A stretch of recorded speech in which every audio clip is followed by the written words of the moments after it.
warahmatullahi wabarakatuh. Perkenalkan, saya Siti Sangada, CGP Angkatan 10 dari SD Negeri Perigi 1, Kecamatan Kebunaku, Kabupaten Demak. Saya tidak sendiri, saya ditemani oleh Ibu Tutik Wijayanti. Beliau selaku guru kelas 5 SD Negeri Perigi 1, Kecamatan Kebunaku, Kabupaten Demak. Assalamualaikum warahmatullahi wabarakatuh, Bu. Waalaikumsalam warahmatullahi wabarakatuh. Apa kabarnya Bu Tutik hari ini? Alhamdulillah baik sekali, Bu. Alhamdulillah, saya juga sangat baik, Bu Tutik. Hari ini kita akan mengadakan percakapan pra-observasi ya, Bu ya. Sebelumnya nanti saya akan mengamati jalan proses pembelajaran yang Ibu lakukan di dalam kelas. Nah, ada beberapa yang ingin saya sampaikan ini, Bu Tutik. Yang pertama yaitu tujuan dilakukan supervisi yang akan saya lakukan nanti di mana, yaitu untuk mengetahui dan mengevaluasi proses pembelajaran yang Ibu lakukan di dalam kelas. Nah, kenapa kok saya melakukan percakapan pra-observasi, Bu Tutik? Karena sebelumnya agar Ibu itu dapat melakukan pembelajaran lebih siap dan lancar serta percaya diri, Bu, sehingga akan memberikan pembelajaran yang terbaik untuk muridnya. Nah, ada beberapa pertanyaan ini, Bu, yang akan saya sampaikan kepada Bu Tutik. Yang pertama berkaitan dengan tujuan, Bu. Kira-kira tujuan pembelajaran apa yang ingin Ibu capai? Tujuan pembelajaran yang ingin saya capai ketika proses belajar nanti yang pertama yaitu peserta didik mampu mengidentifikasi sikap-sikap yang sesuai dengan Pancasila di lingkungan sekolah, di lingkungan keluarga, di lingkungan keluarga. Kemudian yang kedua, peserta didik itu mampu menerapkan sikap yang sesuai nilai-nilai Pancasila, cuma di lingkungan sekolah, kemudian di lingkungan keluarga dan lingkungan masyarakat.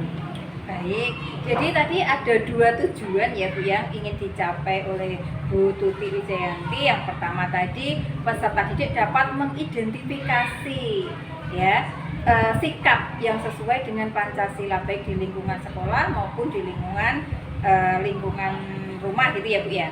Yang kedua, siswa mampu menerapkan nilai-nilai Pancasila di lingkungan sekolah dan di lingkungan masyarakat, begitu ya, Bu ya. Nah, dari kedua tujuan tersebut, lalu area pengembangan yang mungkin Bu Tutik akan kembangkan apa, Bu? Area pengembangan yang akan saya kembangkan yaitu bagian pengetahuan dan keterampilan di mana siswa itu mampu menerapkan dari contoh sila-sila dari perilaku kesehariannya, terutama di dalam kelas, kemudian di lingkungan sekolah.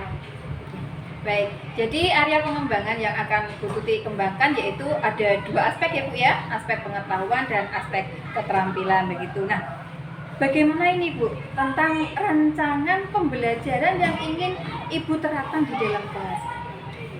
Rancangan pembelajaran yang akan saya terapkan di dalam kelas yaitu saya menggunakan pembelajaran berdiferensiasi, kemudian yang mengacu dengan KSE, di mana itu menyesuaikan dengan kebutuhan belajar siswa. Jadi nanti akan menerapkan pembelajaran berdiferensiasi yang terintegrasi dengan KSE begitu ya, Bu ya, sesuai dengan kesiapan belajar siswa. Baiklah. Nah, sekarang mungkin media pembelajaran apa yang akan Ibu gunakan? Untuk media pembelajaran yang akan saya gunakan, yang pertama, karena tadi sesuai dengan kebutuhan murid, yang pertama itu menggunakan video, video. Kemudian yang kedua ada gambar, visual. Kemudian sesuai dengan tadi kebutuhan kinestetik itu menggunakan alat peraga. Berarti yang kinestetik itu nanti Ibu terapkan menggunakan alat peraga agar anak itu gerak begitu, Ibu. Selanjutnya, Ibu, kira-kira kapan ya, Ibu akan melaksanakan kegiatan pembelajaran tersebut? Untuk pelaksanaannya nanti akan dilaksanakan pada hari Rabu. Baik, jadi nanti di hari Rabu saya akan datang ke kelasnya Bu Tuti untuk melakukan supervisi kelas, dan saya akan melihat serta mencatat hal-hal apa saja yang terjadi di dalam kelasnya Bu Tuti ya. Nah, baiklah, nanti setelah Ibu melakukan kegiatan di dalam kelas, kita akan kembali bertemu Ibu di acara percakapan pasca observasi. Nah, sebelum kita akhiri Bu, kira-kira apa yang Ibu dapatkan dari hasil percakapan kita hari ini? Yang saya dapatkan dari hasil percakapan hari ini, saya mendapatkan gambaran ketika nanti saat proses pembelajaran kita menggunakan media, kemudian pembelajaran langkah-langkah seperti apa, sudah ada gambaran. Ya, alhamdulillah. Jadi nanti Ibu akan menyiapkan RPP, menyiapkan medianya ya Bu ya yang sesuai. Baik, terima kasih Ibu atas waktunya yang sudah bersedia berbincang-bincang dengan saya di percakapan pra-observasi hari ini. Sampai berjumpa kembali Ibu di kegiatan observasi kelas nanti. Begitu Ibu. Assalamualaikum warahmatullahi wabarakatuh. Waalaikumsalam warahmatullahi wabarakatuh. Selamat pagi anak-anak. Pagi. Masih semangat? Masih. Sebelum mulai pembelajaran pertama ini, kita berdoa terlebih dahulu. Ya, hari ini tugasnya siapa? Mas Nabil? Berdoa terlebih dahulu. Teman duduk siap. Berdoa mulai. Bismillahirrahmanirrahim. Alhamdulillah. Amin. Doa selesai. Kelas 5. Siap. Kelas 5. Siap. Kelas 5. Tepuk semangat. Dadah. Bing bing bing. Dum dum dum.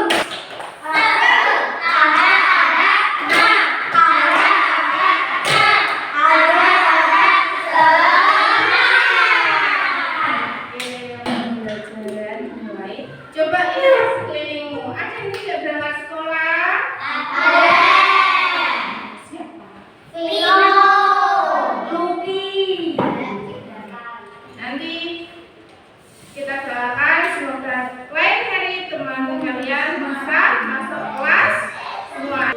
Mari kita stop sejenak dari kegiatan apapun yang dilakukan saat ini. Ya. Mari istirahatkan sejenak di terminal. Mari nafas lebih dalam lagi. Mari pelan-pelan. Rasakan perut yang mengembang dan mengerti saat bernafas. Tarik nafas. Keluarkan.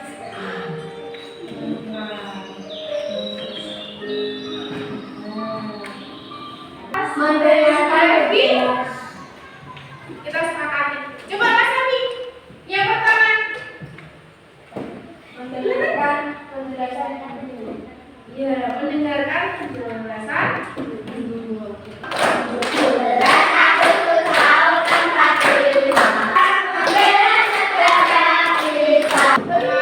Kemarin upacara memperingati Hari Kemerdekaan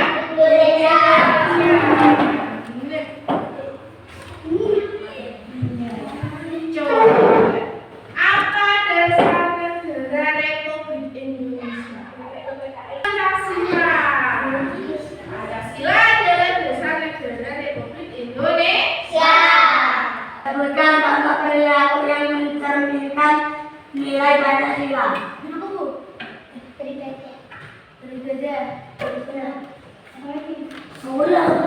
Kemarin kita sudah belajar tentang sejarah Pancasila, ya. Ada sidang BPUPKI, ada PPKI, ya. Kemudian ditetapkan tanggal 1 Juni sebagai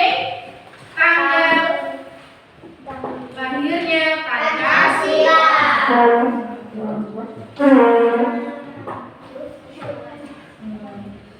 hari ini akan belajar membiasakan perilaku Pancasila. Nah, yang berani membacakan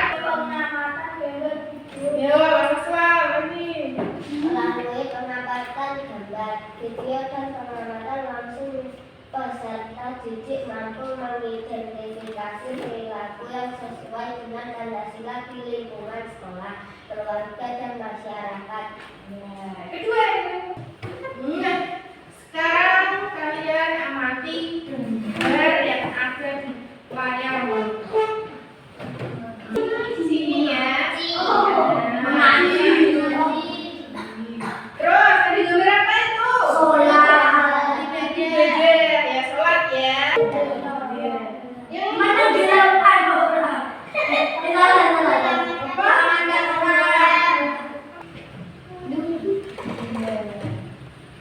Disebut ya.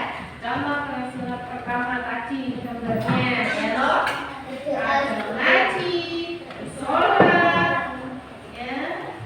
Kemudian berdoa,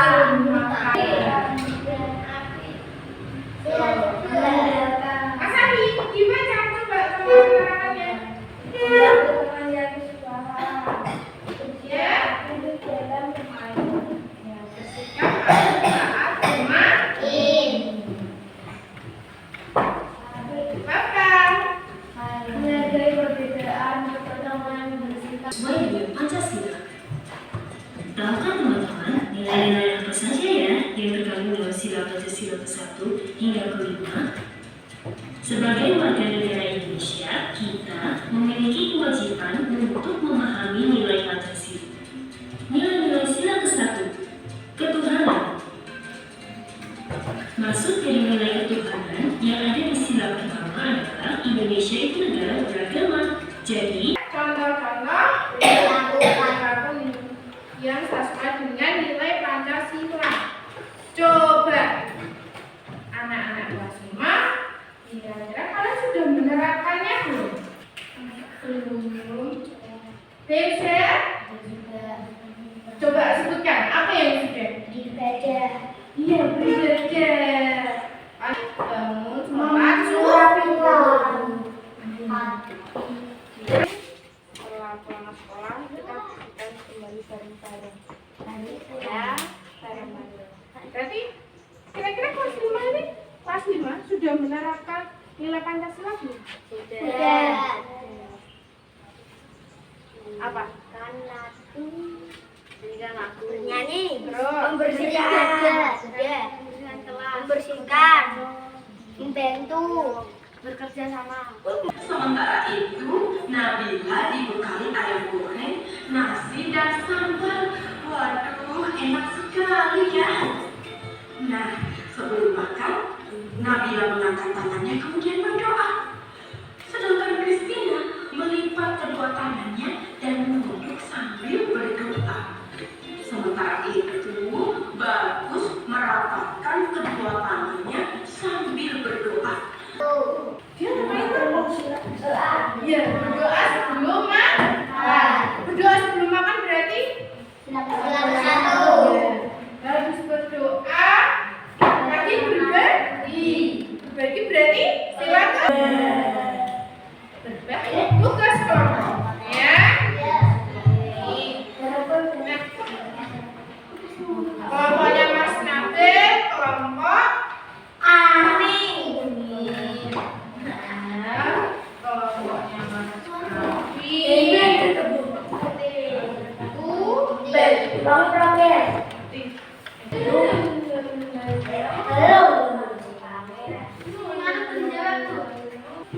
Ya, betul sekali, Nak. Kerakyatan yang dipimpin oleh hikmat kebijaksanaan dalam permusyawaratan perwakilan kehidupan kita sehari-hari, mulai dari lingkungan keluarga, sekolah, hingga masyarakat adalah membangun masyarakat yang rukun dan mencintai bangsa dan tanah air tentunya. Yo, dari kelompok Dimas. Coba ya keras. Kelompok kebudayaan tentang kelompok hati kesemaan Toleransi umat beragama. Pendapat dua, saling mengerti dan jadi ini contohnya, contoh sifat pertama.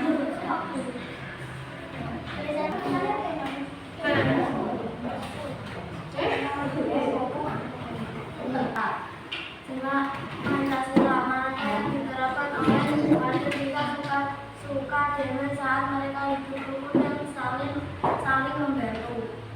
Ini sudah presentasi kelompok. Sekarang mengerjakan tugasnya secara mandiri. Kan sudah belajar tadi tentang contoh penerapan atau perilaku sesuai nilai Pancasila. Nah, nih dibaca petunjuknya. Ini mandiri ya, mandiri ya, kerjakan sendiri. Kalian bisa mendemonstrasikan hasil dari pembelajaran ini bisa bentuk tulisan, berarti pengalaman. Kalau pengalamanmu ya, boleh menggambar sesuai ya.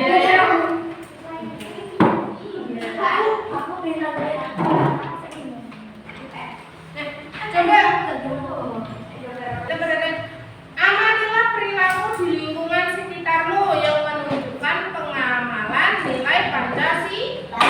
Tadi sudah melakukan pengamatan ya. Kemudian yang kedua, demonstrasikan hasil pengamalanmu. Ya. Perilaku di lingkungan sekitarmu yang menunjukkan pengamalan nilai Pancasila.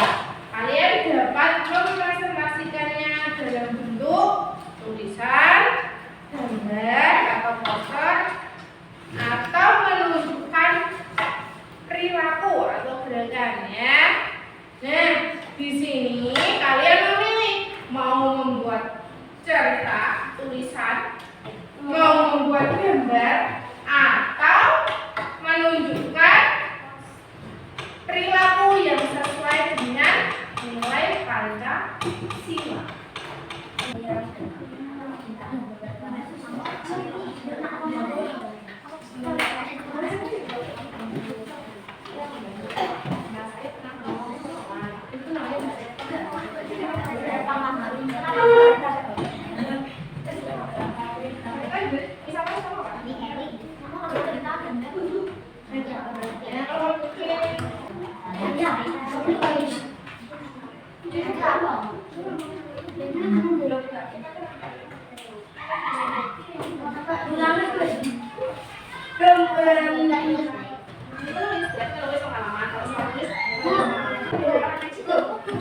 Yo, ngaji dah apa nggak ber? Itu aja.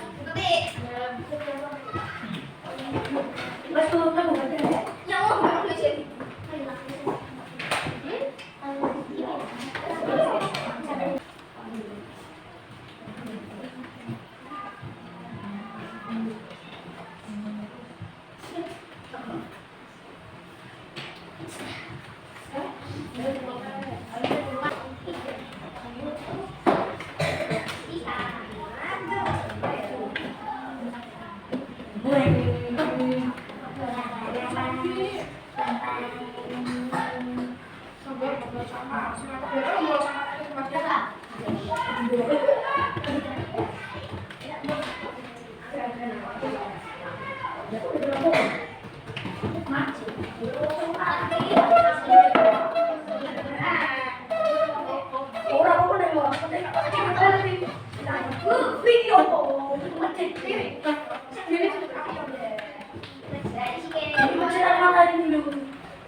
Hari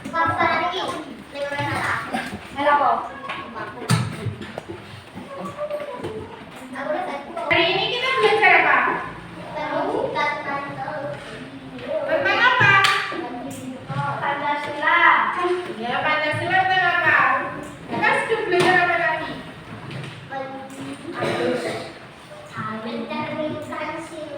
Ya, perilaku yang mencerminkan Pancasila.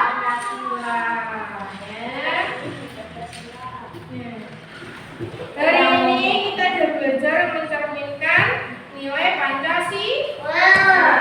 Sila yang pertama apa contohnya?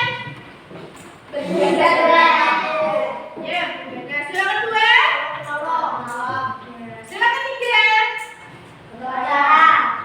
Memperingati dari sila keempat? Sila kelima? Ya, benar.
Assalamualaikum warahmatullahi wabarakatuh.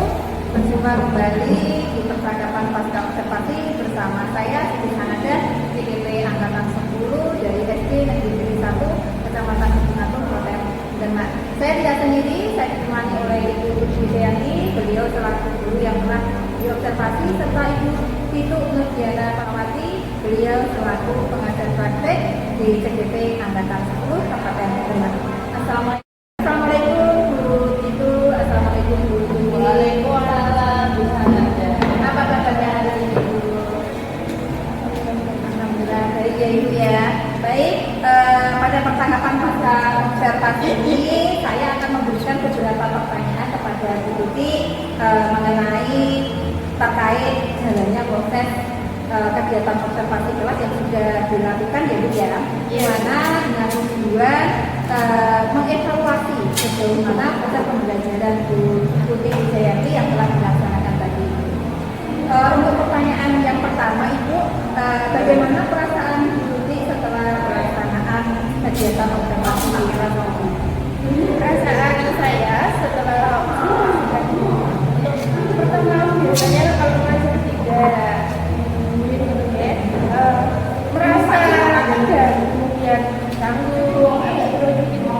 Namun ketika setelah observasi telah selesai tadi, alhamdulillah merasa lega dan alhamdulillah pembelajaran berjalan dengan baik dan lancar. Alhamdulillah pembelajarannya berjalan dengan baik ya Ibu ya.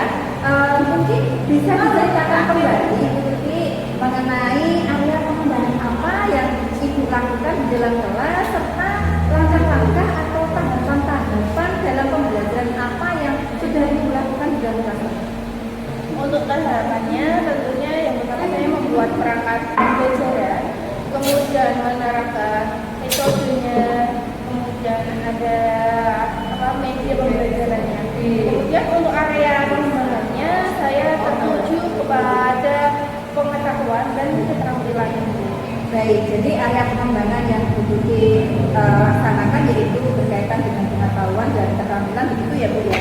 Nah, menurut Bu Tuti ini sejauh mana area pengembangan yang Bu Tuti sudah sampaikan itu berhasil atau tidak? Menurut saya alhamdulillah sudah berjalan dengan baik. Namun masih ada kekurangan gitu. Baik, jadi sudah dilakukan dengan baik dan sudah berjalan dengan lancar, begitu ya Bu ya. Tetapi masih ada berkurangkan. Nah, menurut Bu Tuti itu kendala-kendala apa yang terjadi saat pembelajaran tadi?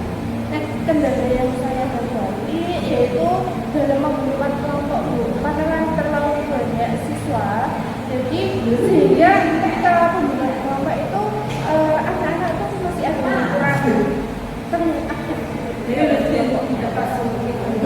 kekurangannya karena siswa tersebut tidak dapat aktif dalam kelompoknya begitu ya Bu. Mungkin lebih menekankan kepada teman-temannya begitu ya. Jadi dia nggak punya kerjasama seperti itu ya. Baik, ada beberapa siswa tadi yang terlihat kurang aktif, hanya mengandalkan teman saja. Nah, kira-kira hal tersebut itu bisa terjadi karena apa itu? Hal tersebut itu bisa terjadi karena jumlah dalam satu kelompok itu siswanya terlalu banyak itu. Jadi anak yang aktif dia akan aktif, kemudian ketika anak yang tidak terlihat aktif itu dia kalau begitu tidak kelihatan dia jadi malah yang pasti berarti sudah yang remaja pasti begitu ya. Jadi terlalu banyak gitu ya di kelompoknya ya. Terus rencana itu ke depan bagaimana? Untuk rencana ke depannya, kemudian saya akan membentuk kelompok yang anggotanya kecil dari yang kemarin itu, agar anak-anak itu aktif semua dan bekerja sama. Iya. Baik, jadi itu rencana Bu Tuti ke depannya. Jadi Bu Tuti itu akan membagi anak dalam kelompok yang lebih kecil ya Bu ya, sesuai dengan belajar anak sendiri ya Bu. Ada lebih nyaman mungkin itu ya Bu ya. Mudah-mudahan apa yang Ibu harapkan dan Ibu rencanakan ke depannya akan berjalan dengan lebih baik lagi ya Bu ya. Kira-kira Ibu akan melakukan perubahan tersebut sesuai yang direncanakan Bu Tuti kapan Bu? Untuk rencana tersebut kemungkinan saya akan melakukan dalam jangka ketika itu menyesuaikan nanti pembelajaran sesuai dengan kelompoknya. Oh iya. Jadi secepatnya itu akan melaksanakan rencana tersebut. Itu bagus sekali Bu Tuti. Terima kasih. Tetap semangat. Semoga hasil kedepannya lebih baik lagi. Baik, selanjutnya saya berikan kesempatan kepada Ibu pengajar praktik itu untuk memberikan umpan balik dan tanggapan terkait dengan jalannya kegiatan pasca observasi ini. Ya, terima kasih sebelumnya Bu Sanada dan Bu Tuti selaku kunci ya Bu ya. Iya, kita Bu Sanada sebagai coach, kemudian Bu Tuti sebagai kunci. Sebelumnya saya ucapkan selamat karena sudah melakukan satu proses ya Bu observasi begitu. Mohon izin saya memberi tanggapan terkait dengan peran Sanada selaku coach itu. Kalau saya melihat Sanada selaku coach itu sudah terlihat aktif kemudian ada urutan alur ceritanya dengan baik. Sanada sudah menanyakan tujuan, kemudian ada identifikasi masalah, kemudian juga ada rencana aksinya bagaimana dari sisi, kemudian tanggung jawabnya seperti apa, dan Sanada itu terlihat sangat present, mungkin gitu ya. Ketika Bu Tuti tadi menceritakan tentang kendala-kendalanya, Bu Sanada juga dapat mendengar dengan baik, dengan rasa, kemudian juga memberi respon dengan baik. Jadi menurut saya Sanada itu sudah bukan luar biasa untuk menjadi seorang coach gitu. Dan semoga apa yang Bu Sanada dapatkan dari proses ini menjadi modal nanti ketika Bu Sanada menjadi pemimpin pembelajaran. Terima kasih Bu Sanada dan Bu Tuti. Terima kasih Bu itu atas tanggapannya yang sangat membangun kami berdua. Alhamdulillah rangkaian kegiatan seperti akademik sudah selesai, dimulai dari kegiatan percakapan pra-observasi, observasi kelas, serta pasca observasi. Saya ucapkan terima kasih sebanyak-banyaknya kepada Bu itu dan Bu Tuti. Saya akhiri, wassalamualaikum warahmatullahi wabarakatuh.